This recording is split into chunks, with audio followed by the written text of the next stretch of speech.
Hello દોસ્તો, welcome back to my YouTube channel. કેમ છો બધા? આઈ હોપ કે બધા મજામાં જશો. હું પણ મજામાં છું. બધાને ગુડ મોર્નિંગ, જય શ્રી કૃષ્ણ, જય માતાજી, જય દ્વારકાધીશ. અને આજે આપણું સવારમાં ગુડ મોર્નિંગ વહેલું થઈ ગયું હતું, કેમ કે આજે આપણે થોડાક વહેલા જાગી ગયા હતા. ઊંઘ વહેલી ઉડી ગઈ હતી, તો નાહી ધોઈને ફ્રેશ થઈ, દિયાબત્તી કરી નીચે આવ્યા, નાસ્તો બાસ્તો કર્યો અને કામ થોડું ઘણું કર્યું, થોડું ઘણું હજી બાકી છે. ને મનિકા બેન હારે કામ કરાવે છે. નીતુ ખા ખોળી કરમાની આ રસોડામાં. Good morning. નરેશ જાગી ગયા છે વેલા નહીં પણ મોડા. ગુડ મોર્નિંગ, જય શ્રી કૃષ્ણ, જય દ્વારકાધીશ સવારમાં. અને કહેવાય ને કે શિયાળાની ખાટી મીઠી ઠંડી સાથે શુભ સવાર થઈ ગઈ છે અને હવે નાહી ધોઈ ફ્રેશ થઈ અને જવાનું છે ફિલ્ડ ઉપર. આપણે મારા પણ બ્લોગ આવે છે નાના મોટા, તો તમે મારી ચેનલમાં જઈને પણ જોઈ શકો અને તારાને ખૂબ સપોર્ટ કરો. અને અમારી નીતુબેન પણ જાગી જશે સવારમાં. જો રસોડામાંથી જો બધું હારે બાય. ગુડ મોર્નિંગ લે કેટલી પણ કહી દે ગુડ મોર્નિંગ. હા, મોઢું જો તારું. ટાટા કરો, રાધે રાધે કરજો, જય શ્રી કૃષ્ણ કે લે, જય શ્રી કૃષ્ણ. કાકીને જય શ્રી કૃષ્ણ કરતી જો તો સ્ટેચ્યુ થઈ ગઈ. હા, આંખે નથી ઓલી પલકાવતી. કેમેરો ચાલુ થાય. જય શ્રી કૃષ્ણ કરી દે. તારો કોડ જો કેવો કર્યો. હા, કલર નથી દેખાતો. ટાટા કરી દે. બસ અમારી નીતાએ કહી દીધું ગુડ મોર્નિંગ, જય શ્રી કૃષ્ણ. અને બ્લોગને વધુ શેર કરો તમારા બધા લોકો માટે. જે દિનચર્યાના ડે ટુ ડે બ્લોગ છે એ બતાવવાની કોશિશ કરીએ છીએ અને સારામાં સારી ક્વોલિટી સાથે આપવાની કોશિશ કરીએ છીએ. તો બસ આવી રીતે પ્રેમ સપોર્ટ આપતા રહેજો અને વિડીયોને શેર કરતા રહેજો અને સપોર્ટ કરતા રહેજો. યો નરેશ. આપણા વ્લોગ ડેઈલી રૂટીનના જ આવે છે અને ફેમિલી વ્લોગ આવે છે, એટલે એમાં કાંઈ બીજું કાંઈ નવીન નથી. મતલબ કે આપણે જે ડેઈલી રૂટીન હોય, આપણે જે ઘરના કામકાજ કરતા હોય અને ફેમિલી સાથે વ્લોગ બનાવતા હોય એ જ વ્લોગ આવે છે. તો તમને લોકોને જોવા ગમે છે ફેમિલી વ્લોગ કે નહીં, મને કમેન્ટમાં જરૂર કહેજો. અને થોડું ઘણું કામ બાકી છે હજી આપણે, તો કામ પતાવી દઈએ. અને આજે ઘણું આપણે નવીન કામ પણ કરવાનું છે. એ નવીન કામ શું કરવાનું છે એ જોવા માટે તમે વ્લોગમાં બન્યા રહેજો. અને નરેશને કંઈક કામ છે ઉપર. શું કામ છે? શું કાઢવાનું છે બેડમાંથી? મારે ગામ છે શિમલા મનાલી. કોણ લઈ જાય છે? અમે બધા દોસ્તા જવાનો પ્લાન બનાવીએ છીએ. જો જાવ તો જાવ, નકર ન પણ જાવ. મારું તો તમને ખબર છે, જઈએ તો જઈએ, નકર ન પણ જઈએ. આવું તો એવું છે મારું કામ. ઓલું મફલર, ટોપી, હેન્ડ ગ્લોવ્સ, મોજા ગુજરાતીમાં કહીએ તો આપણે ગુજરાતી મોજા અને કોટ ને સ્વેટર ને બધું એવું ભરી લઉં. હવે એમાં બે ઓપ્શન છે. એક ભાઈ છે એ કહે કે મારી પાસે એવી વસ્તુ નથી, તો જો એને બધી વસ્તુ આપી તો હું નહીં જાઉં, અને નહીં આપું તો જાઉં. તો એટલે દોસ્તો એને નથી જવાનું, એ ખોટો કહે છે. એના કે દોસ્તારને બધી વસ્તુ દેવાની છે, તો એટલા માટે કાઢવાનું છે. તો એને કાઢી દો બેડમાંથી. બેડની અંદર પડ્યું છે બધું. કેમ આમાં છે? એમાં તો ખબર નહીં, હવે ખોલો તો શું મને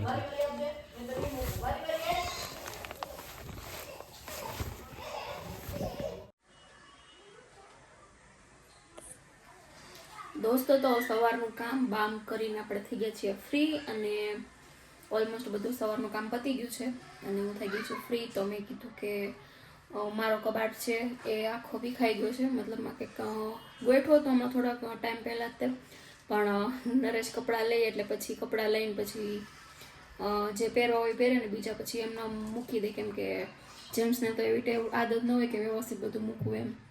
તો કબાટ આખો વિખાઈ ગયો હતો, તો મેં કીધું ફ્રી થઈ ગઈ છું તો કબાટ વ્યવસ્થિત ગોઠવી નાખું, સાફ કરી. તો અત્યારે કબાટ વીખીને બેઠી છું. આટલું વ્યવસ્થિત ગોઠવું. હજી નીચેનું બધું બાકી છે ને આ બધી જો નરેશના જ વધારે કપડાં છે. આ એના છે, આ એના છે, આ એના અહીંયા એના ગોઠવી દીધા છે. ને અહીંયા બધી મારી કટલેરી, મતલબમાં કે બંગડીને એવું છે બધું. ને એક આ ખાનાની અંદર પણ છે.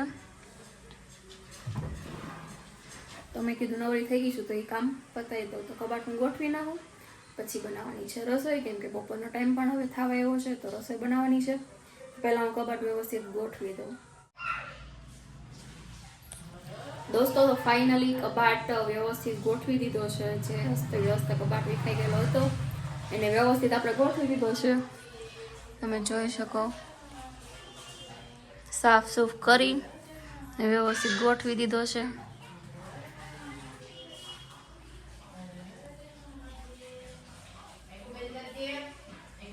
અને હવે ઉપરનું કામ પતી ગયું છે, હવે નીચે જવાનું છે અને નીચે જોઈએ કંઈ કામ હોય તો રસોઈ જો કે બનાવવાની છે, કેમ કે 11:30 થઈ ગયા છે.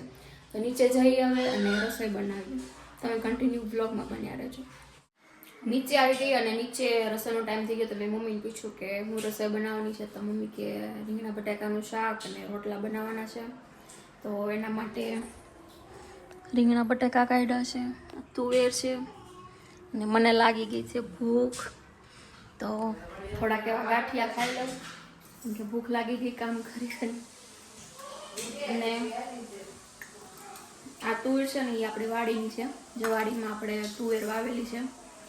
કેટલી બધી તુવેર નીકળી જો, વાટકો ફેરો અડતો, અને એકે દાણો પાછો હળેલો નહીં. તુરે એકે હળેલી નહીં ને એકે દાણો હળેલો નહીં. એમ તો તુરમાં ગળો આવી ગયો તો પાંદડામાં, પણ તુર તો એ હારી છે, એમાં એક હળેલો દાણો નથી. તો રીંગણા બટેકા અને તુરનું શાક કરવાનું છે અને રોટલા બનાવવાના છે બાજરાના. કાંઈ નહીં, રસોઈ બનાવી નાખીએ અને થોડોક નાસ્તો કરી લો. તમે કન્ટિન્યુ વ્લોગમાં બન્યા રહેજો. દોસ્તો એ ચાકુ લાય, વાગી જાહે. લે લે લે લે, આમ હામું જો તો ઈ હું. જય શ્રી કૃષ્ણ કે જય શ્રી કૃષ્ણ. જય શ્રી કૃષ્ણ દોસ્તો, જય શ્રી કૃષ્ણ કે હર હર મહાદેવ. જય શ્રી કૃષ્ણ. જય. તો અમારા નિત્યાબેન એ મસ્ત નાઈ ધોઈને ફ્રેશ થઈ નીચે આવી ગયા છે તૈયાર થઈ. અને અમારા મોટા ભાઈ છે એટલે કે મારા જેઠ, એ હાંજે કાંઈક નવીન વસ્તુ લઈ આવ્યા છે, કહેતા આમ જેલી કરતા હતા. હવે અમારા ભાભીએ કટિંગ કર્યું છે આવું કંઈક, એમને મોટું ચોરસ બટકું જ હતું અને આવું પોચું પોચું જેલી જેવું છે. હવે શું કહેવાય, આમ જેલી, આમ જેલી. તો કટિંગ કર્યું છે આમ જેલી. હાલે એક બાને આપજે, એક તું લેશે. હાલે જોઉં છું, જા બાને આપીએ. બાને આપવા છે. જા બાને દીએ, જા જા જા જા જા જલ્દી. બાને દીએ ફટાફટ.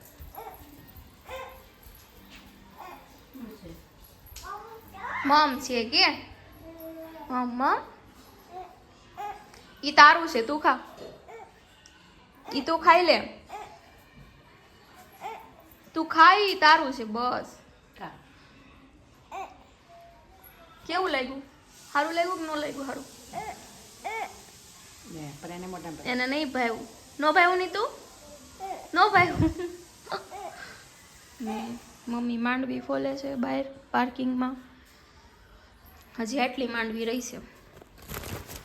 આ આખું બાજકું ભર્યું હતું, હજી અડધું બાજકું, અડધું નહીં એમ તો ઘણી ફોલ નાખી. એટલી હવારદીની મમ્મીએ એક સકોરું ભરી નાખ્યું. દાદાને ભાવતી ને તો કેમ ખાશો? લાય આપી દે મને.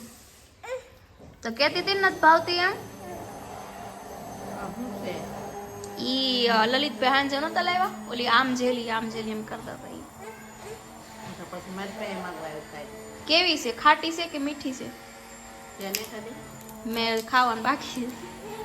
ગળે લાગે. ઈ હું કરશો? હે? વેવણું ક્યાં નાખ્યું? ગેંડીમાં નાખી દીધું. લઈ લે વેવણું લઈ લે. લે ન થંભાતું. હાલે નીચે ઉતરાય હવે.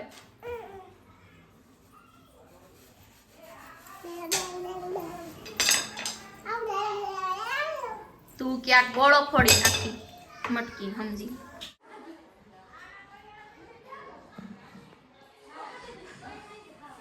તો દોસ્તો મમ્મી અંદર કહેવાય કે નીચે પાર્કિંગમાં આવી ગયું, તમને દોસ્તો બતાવું જો.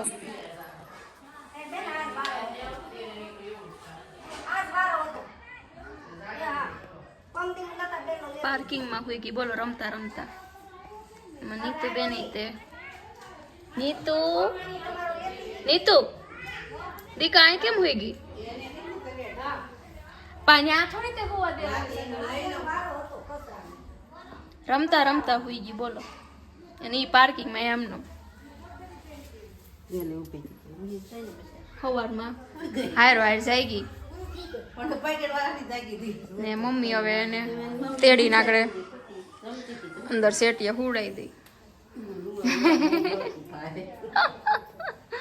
પાર્કિંગમાં હુઈ જાવ દીકા, હુઈ જા ખંભે હુઈ જા. ઓહો બહુ ઊંઘ આવે. ઓહો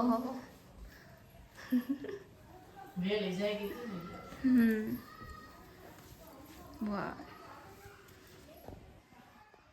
જો હુઈ ગઈ ખાધા વગરની હુઈ ગઈ એમને રમતા રમતા.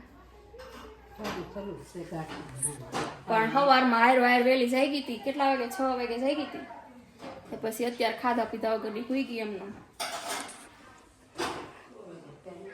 આવી ગયા છે રાતના 10 અને જમી કારવી કામ બામ કરી થઈ ગયા છીએ ફ્રી. અને બનાવ્યું તો બધા માટે પાઇનેપલ જ્યુસ. તો પાઇનેપલ જ્યુસ બધાએ પીધું, મેં નથી પીધું, બીજા બધાએ પીધું છે ખાલી. અને હું ઉપર આવી ગઈ છું અને હવે બધા સુવાની તૈયારી કરે છે. નીચે બધા સૂઈ ગયા છે અને હવે અમે પણ ઉપર આવી ગયા છે, સુવાની તૈયારી કરીએ છીએ. તો મેં કીધું દોસ્તોને ગુડ નાઇટ કહી દઈએ, જય શ્રી કૃષ્ણ કહી દઈએ, પછી આપણે બધા શુભરાત્રિ કરીએ. તો ઘણા બધાની કોમેન્ટ એવી હતી, હું તમને ખાસ વાત જણાવું કે ઘણા લોકોની કોમેન્ટ એવી હતી કે તમારે પ્રેગ્નન્સીનો કેટલામો મંથ ચાલે છે. તો ફાઇનલી હું તમને આજે એનો આન્સર આપી દઉં કે મારે પ્રેગ્નન્સીનો 9મો મંથ સ્ટાર્ટ થઈ ગયો છે. એના જસ્ટ હજી 3 દિવસ જ થયા છે અને 8મો મંથ પૂરો થઈ ગયો છે. તમારી કોમેન્ટનો જવાબ મળી ગયો છે. ઘણા કહેતા હતા કે તમે જવાબ નથી આપતા, તો એનો જવાબ તમને મેં આપી દીધો છે અત્યારે. અને તમને જાણવા પણ મળી ગયું છે કે મારે 9મો મંથ સ્ટાર્ટ થઈ ગયો છે. જસ્ટ એના હજી 3 જ દિવસ થયા છે. તો કાંઈ નહીં, ભગવાનને એવી પ્રાર્થના કરીએ કે બસ આવી જ રીતે વ્યવસ્થિત પ્રેગ્નન્સી પૂરી થઈ જાય અને બધું વ્યવસ્થિત થઈ જશે. જોકે કેમ કે અત્યાર સુધીમાં પ્રેગ્નન્સીમાં કોઈ પ્રોબ્લેમ આવ્યો નથી. થોડી ઘણી તબિયત આમ તેમ મતલબ નાના મોટું તો તકલીફ તો રહેવાની જ હતી, બાકી બીજી કાંઈ આપણે લાંબી તકલીફ થઈ નથી. મારી પ્રેગ્નન્સી એકદમ વ્યવસ્થિત રીતે અને કાંઈ તકલીફ વગરની જ ગઈ છે અને આગળ પણ એ તકલીફ વગરની જ જાય એવી આપણે ભગવાનને પ્રાર્થના કરીએ. તો બસ તમારા કોમેન્ટનો જવાબ તમને આપી દીધો છે. તો કાંઈ નહીં, બધા સૂઈ જાઓ. ગુડ નાઇટ, જય શ્રી કૃષ્ણ, જય માતાજી. આજનો વ્લોગ અહીંયા સુધી. કાલ ફરીવાર નવા દિવસના નવા વ્લોગ સાથે પાછા મળીશું. Bye bye.